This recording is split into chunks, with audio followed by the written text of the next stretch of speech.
Hi, this is Gordon Duff. I'm Senior Editor of Veterans Today.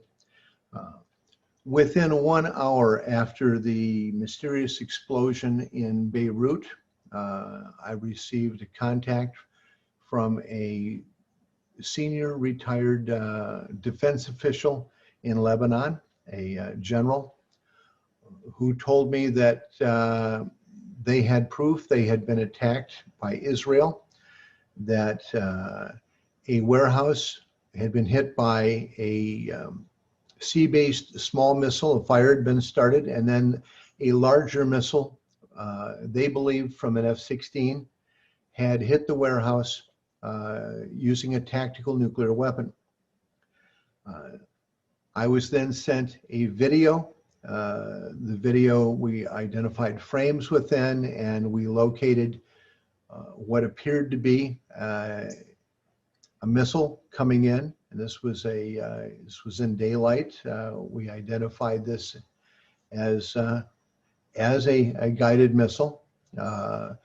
We did post-processing examination of the video and found that there was no alteration of the video, that the pixel mapping on the missile itself was perfect.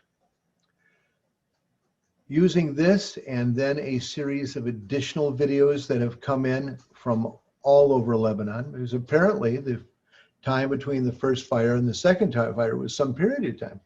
A number of people took videos, including 2 infrared videos. Those went through processing and examination here, and we were able to isolate very clear images of what looked to be a 30-plus foot Israeli surface-to-surface missile. In the process, while investigating this and writing on this, and this was an article that went viral on VT that had around 300,000 readers, and that on a website that is banned on Facebook and Google, turning those numbers is very unusual. In subsequent investigative articles, including one submitted from the government of Italy, where our videos were looked at, where they received their own videos and their own intelligence, they were able to ascertain that a tactical nuclear weapon was used, and thus it was the opinion of the government of Italy that Lebanon had been attacked. I submitted our evidence to Jeff Smith, an investigator from the International Atomic Energy Agency. Jeff reviewed the video. He's a nuclear inspector and a former nuclear weapons designer for the U.S. Department of Energy. He's a particle physicist from the University of California. And he indicated that this was a nuclear explosion that had occurred, estimating it at around 6 kilotons. He then contacted a radiation monitoring organization that works with the IAEA and talked to the people at their facility in Sicily. They sent a report that showed a massive spike in radiation at the exact time of the explosion from the Eastern Mediterranean, which they called a fission event, either a nuclear power plant explosion or the explosion of a fission device nuclear weapon. They sent us their data. We published their data. That data would be considered inexorable.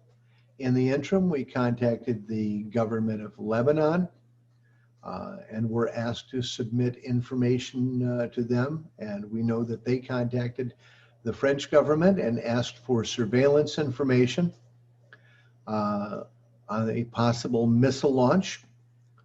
Our story was reviewed by people in the United States Pentagon, the generals from the Pentagon that reviewed the story and then reviewed American intelligence in the region, contacted the President of the United States. The President of the United States, Donald Trump, announced to the public that Lebanon had been attacked using a bomb or weapon of other kind. Based on his information, he was then attacked in the press rather wildly, and then he again reiterated that the Pentagon had told him that this was an attack on Lebanon using some kind of device. I believe that would be considered classified if it were a nuclear weapon. In the interim, there has been a tremendous reaction in Facebook and Google banning any mention of these weapons being used, of Israel, across the internet. There have been threats, death threats against anyone who has carried this story forward. While this has gone on, we were contacted by a political figure out of Lebanon with direct knowledge of the case, and I'll tell you why I mean this was the case. And he came to us with a highly detailed story. He told us that 6 years ago, Israeli intelligence, working with other assets, bought a small leaky ship in Cyprus, aided by a Russian group, not part of the Russian government. They loaded this ship with what they made to appear to be ammonium nitrate, but was in actuality dirt and rocks. Brought this ship in to Lebanon. It was leaking and sinking with purchased with a phony letter of credit, with phony SGS inspection documents, and was temporarily unloaded there while a court case carried on. They have since maintained this fake cargo at that warehouse for 6 years. We have the details on the court case. We have the details on the letter of credit. We have the details on the phony Russian client. We have the details on the seller of the ammonium nitrate, who was first in Romania, Moldova, and then in the Republic of Georgia, where no such facility exists that produces these products. These were changed 3 times. We're investigating this as part of what appears to be a broad multi-year scheme by the state of Israel, who was planning an attack on the infrastructure of Lebanon. In this case, the attack on this port would virtually starve the Lebanese people. Destroys a massive amount of food, destroys the ability to import and export food for, it'll be many months now, without great difficulty. And of course, one of the things that made us suspicious is that Benny Gantz, Israel's defense minister, announced 5 days in advance that he was planning on staging an attack on a significant Beirut-based infrastructure facility in Lebanon. 5 days later, we have an explosion of ammonium nitrate fertilizer with the problem.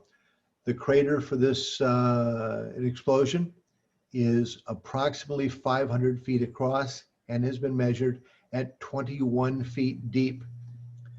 To duplicate that with ammonium nitrate would require a slurry with ammonium nitrate and a hydrocarbon fuel such as mazout, M100, or kerosene, thousands of gallons, which did not exist, and that explosion would not have been possible without being boosted by a hydrocarbon, which was not there.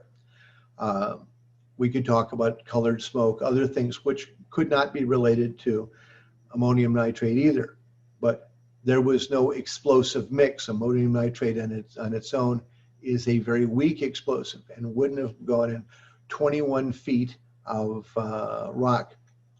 But we were told by experts from the IAEA and from the Italian government that to duplicate this with an ammonium nitrate slurry would have taken 12,000 tons, which did not exist. Nor is there a clear set of proofs that millions of dollars of high-grade fertilizer or dangerous explosive, either one, has sat in a warehouse for 6 years, something virtually impossible in a nation like Lebanon.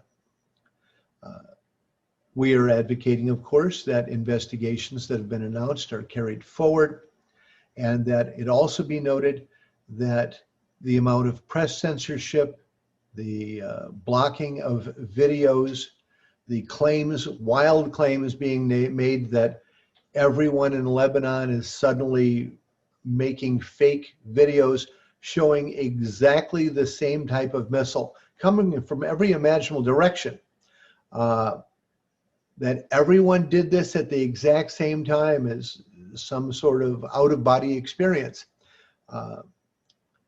We'd like to see that be investigated as well, because these efforts are a cover-up and they are tied to a massive act of terrorism, a war crime.